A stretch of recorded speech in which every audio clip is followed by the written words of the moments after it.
आज का सत्संग ध्यान पूर्वक पूरा जरूर सुने। घर में सुख शांति समृद्धि के लिए ये खास बातें जरूर ध्यान रखें। आप सभी लोग जो अपने घरों में दीपक जलते हैं, उसकी बाती का पूरा जल जाना या बच जाना क्या संकेत देता है? आपके पूजा, घर, मंदिर और खास अवसरों पर जैसे कि दीपावली, व्रत और अन्य धार्मिक अनुष्ठानों में दीपक जलाने से जुड़ी है। क्या कभी सोचा होगा या देखा होगा कि जब आप दीपक जलाते हैं तो वो आपके जीवन में कौन से संकेत दे रहा है? क्या आपकी दीपक की बाती पूरी तरह से जल जाती है या वह आध जली रह जाती है? और क्या दीपक की बाती पर फूल बनने का क्या अर्थ क्या होता है? क्या आपको पता है कि पहले से जले हुए दीपक में बाती जलाना आपकी परेशानियों का कारण हो सकता है या नहीं? और कितने समय तक, कितने सालों तक एक ही दीपक का उपयोग करना शुभ माना जाता है या अशुभ? आज हम इन सभी रहस्यों का पर्दाफाश करेंगे और जानेंगे कि दीपक आपके जीवन में खुशहाली या बाधाएं कैसे ला सकता। तो भक्तों, आपको जानकर हैरानी होगी कि आप अपने पूजा घर के मंदिर में दीपक जलाते समय अगर ये गलती करते हैं तो आपको इसका परिणाम जरूर भुगतना ही होगा। दीपक की बाती का पूरा जल जाना और बाकी का बच जाना भी अलग अलग संकेत देता है, जो आपके लिए जानना बहुत जरूरी है। जब हम पूजा करते हैं तो हमारा दीपक कभी कभी अचानक से बुझ जाता है और कभी कभी ऐसा होता है कि हमारी पूजा होने के बाद हम उस दीपक को भगवान के सामने जलता छोड़ देते हैं, लेकिन कुछ समय के बाद में दीपक खुद बखुदा जली बाती और घी बचा रह जाता है। और कभी कभी तो हमारे दीपक की बाती पूरी जल जाती है और उसमें फूल भी बन जाता है। तो इनके अलग अलग नकारात्मक और सकारात्मक परिणाम होते हैं। तो सबसे पहले ये जानते हैं कि अगर हमारे दीपक में फूल बन रहा है तो इसका क्या मतलब होगा। प्रिय मित्रों, अगर हमारे दीपक की बाती में फूल बन रहा है तो इसका सीधा सा मतलब है कि भगवान ने हमारी प्रार्थना को स्वीकार कर लिया है और वह हमारी पूजा से प्रसन्न है। इसका संकेत वह बाती में बने इस फूल के माध्यम से देते हैं। अगर आपके घर में दिव्य शक्तियां मौजूद हैं और आपके साथ साथ वह भी ईश्वर की पूजा में अपना ध्यान रखती हैं, तो आपकी दीपक की बाती में एक से ज्यादा फूल बनते हैं और कभी कभी साथ ही किसी भी देवी देवता का रूप भी दिखने लगता है। तो अगर आपके दीपक की बाती में फूल बन रहा है तो आप सच में बहुत भाग्यशाली हैं। इसी के साथ दीपक जलाने के भी कुछ खास नियम आपको जरूर जानने चाहिए।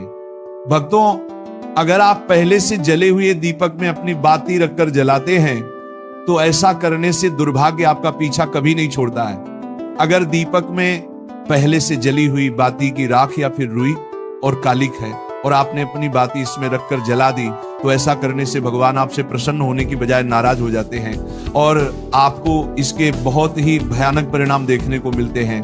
आपके बनते हुए काम बिगड़ने लगते हैं, आपकी तिजोरी का धन खर्च होने लगता है और आपके धन आने के सारे रास्ते भी बंद हो जाते हैं। तो हमेशा ये ध्यान रखें कि जब भी आप दीपक जलाएं, आप हमेशा साफ सुथरे दीपक का ही इस्तेमाल करें। दोस्तों, इसी के साथ कुछ लोगों की आदत होती है कि वह हर थोड़े दिन बाद अपने दीपक को बदल देते हैं। इस पर गुरुजी का कहना है कि आप जिस दीपक से पूजा करते हैं उसे कभी मत बदलिए, आप उस दीपक को सिद्ध हो जाने दीजिए। जब कोई दीपक रोजाना भगवान के सामने जलता है तो वह दीपक समय के साथ सिद्ध हो जाता है। भगवान की सकारात्मक ऊर्जा उस दीपक में आ जाती है और जब भी आप वह दीपक जलाते हैं तो आपका तन और मन दोनों पवित्र हो जाते हैं। तो आप हर रोज उस दीपक को साफ कीजिए, फिर उसमें बाती रखकर जलाएं। आप जितनी बार भी दीपक जलाएं उतनी बार उस दीपक को साफ करके बार बार उसी दीपक में बाती जलाएं। लेकिन अगर आप गलती से भी उस दीपक को बदलते हैं तो आपकी तरक्की में रुकावट आ सकती है। इसलिए आप अपने दीपक को कभी भी मत बदलना। 10 साल 20 साल तक आप उसी दीपक में लगातार बाती जलाएं, इससे आपका दीपक सिद्ध हो जाएगा और आप इसका चमत्कार अपने घर में भी देख सकते हैं। अगर आपके घर में कोई भी रोगी हो, बीमार हो या किसी का बुखार नहीं जा रहा हो तो आप इस दीपक को थोड़ी देर के लिए किसी बर्तन में डालिए और अब उस रोगी को ये पानी पिला दीजिए। 10 से 15 मिनट के भीतर उसका बुखार उतर जाएगा।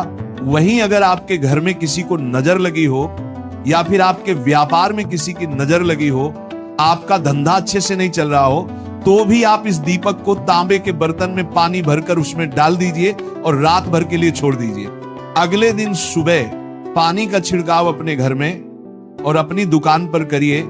ऐसा करने से आपको साफ साफ परिणाम दिखाई देंगे, क्योंकि जब हम लगातार एक ही वस्तु का प्रयोग अपनी पूजा में करते हैं तो वह वस्तु शुद्ध हो जाती है। भगवान की जो ऊर्जा होती है वह उस वस्तु में समा जाती है। तो कभी भी अपने मंदिर के दीपक को बदलने की गलती ना करें। दोस्तों, अगर आपके मंदिर का दीपक टूट जाता है या फिर खराब हो जाता है या खंड हो जाता है, तभी आप उस दीपक को बदल सकते हैं। लेकिन फिर भी आप उस दीपक को ना फेंक, बल्कि इसे अपने घर में संभाल कर रखें, क्योंकि यह भगवान की सकारात्मक ऊर्जा का भंडार होता है। वहीं अब आपको यह भी बता देते हैं कि अगर आपके दीपक की बाती पूरी नहीं जलती है और आपके दीपक में घी बच जाता है तो इसका क्या परिणाम होता है। सबसे पहले ये देखिए कि अगर आप किसी भी पेड़ पौधे की पूजा कर रहे हैं और पूजा में जलाया हुआ दीपक पूरा नहीं जलता या फिर उसमें घी बच जाता है, तो इससे आपके घर में बीमारियां घर बना लेती हैं और ये बीमारी कभी भी आपका पीछा नहीं छोड़ेगी। तो जब भी आप किसी भी पेड़ पौधे या मंदिर के बाहर किसी भी स्थान पर पूजा करें तो यह ध्यान रखें कि उसकी बाती पूरी जले और उसमें घी बचा हुआ ना हो, क्योंकि यह आपकी अच्छी सेहत के लिए बहुत ही अच्छा प्रभाव देगा।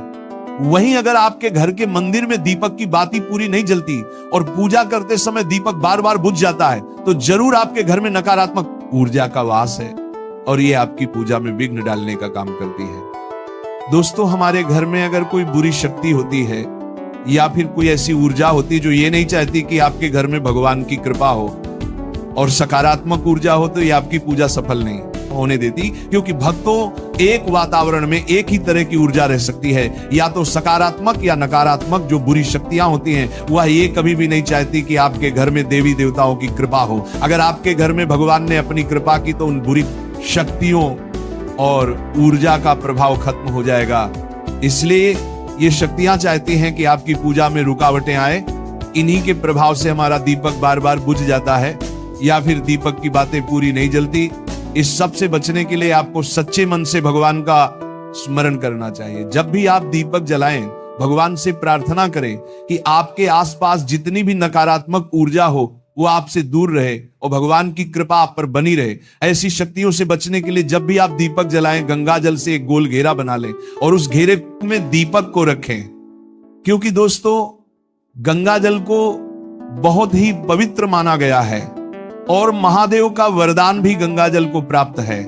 गंगा जल में सबसे पहले तो कोई भी बुरी शक्ति प्रवेश नहीं कर सकती, इसलिए गंगा जल कभी खराब नहीं होता और हर तरह की ऊर्जा को सकारात्मक ऊर्जा में बदल देता है। अगर आप गंगा जल से बने गोल घेरे में दीपक को रखेंगे तो यह आपकी पूजा में किसी भी शक्ति को बाधा नहीं बनने देगा और कोई भी नकारात्मक शक्ति आपके दीपक को बुझा नहीं पाएगी। आप निर्विघ्न अपनी पूजा संपन्न कर पाएंगे और देवी शक्तियां भी आपके जीवन में अपनी कृपा और आशीर्वाद बनाए रखेंगी। ये जो हमें दुख मिलते हैं ना, ये पाप के कारण मिलते हैं। लोग मारे घूम रहे हैं, दुख मिटाने के लिए सोचते हैं कोई जादू कर दे, कोई टोना कर दे, कोई जंतु बांध दे, कोई आशीर्वाद दे दे। अरे काहे को पागल हो? यदि तुम अच्छे आचरण करते हो, भगवान नाम जप करते हो, सधर्म से चलते हो, तो तुम्हें किसी से आशीर्वाद मांगने की जरूरत नहीं। बात मान लीजिए, प्रार्थना मान लीजिए। दिखावे में लाखों लोग अपने जीवन को नष्ट करने के लिए तैयार हैं। ये माया का ही तो दिखावा है जिसमें जन्म के जन्म हमारे नष्ट होते जा रहे हैं। सत्य मार्ग को क्यों नहीं पकड़ते हो? किसी के आशीर्वाद की जरूरत नहीं आपको आनंद प्राप्ति के लिए। आप आनंद के बच्चा हो, आनंद स्वरूप हो, जिनसे आशीर्वाद मांगते हो।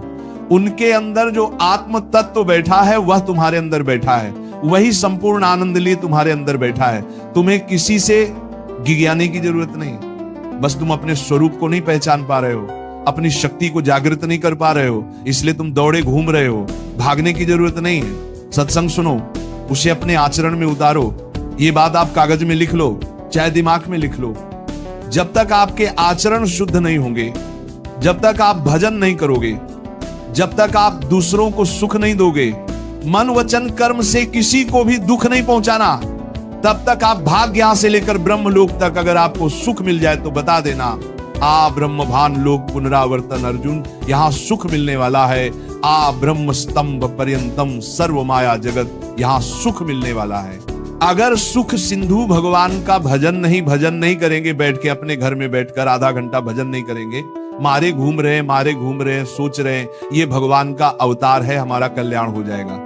ए भाई, जब भगवान वास्तविक अवतार लिए और जो भजन नहीं किए उनका भी कल्याण नहीं हुआ। भगवान के अवतार के समय हम भी रहे होंगे, कहीं ना कहीं किसी जीव जंतु के कल्याण हुआ क्या?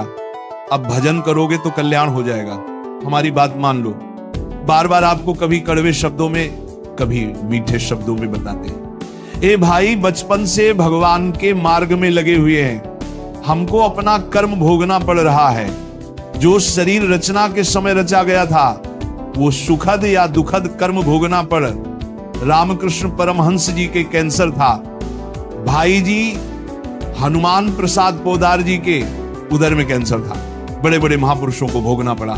तो प्रारब्ध को भोग लो, ये भोगने की सामर्थ्य नाम जप से आ जाएगी और नाम जप करके जन्म मरण के चक्र से मुक्त हो जाओ। मान लो मेरी बात। क्या वृंदावन की परम पावन रज से बढ़कर त्रिभुवन में कोई रज है? इस रज में बैठकर तुम्हें आनंद नहीं मिल रहा तो कहां मिलेगा तुम्हें? क्या भगवान नाम से बढ़कर कोई अमोघ शक्ति है?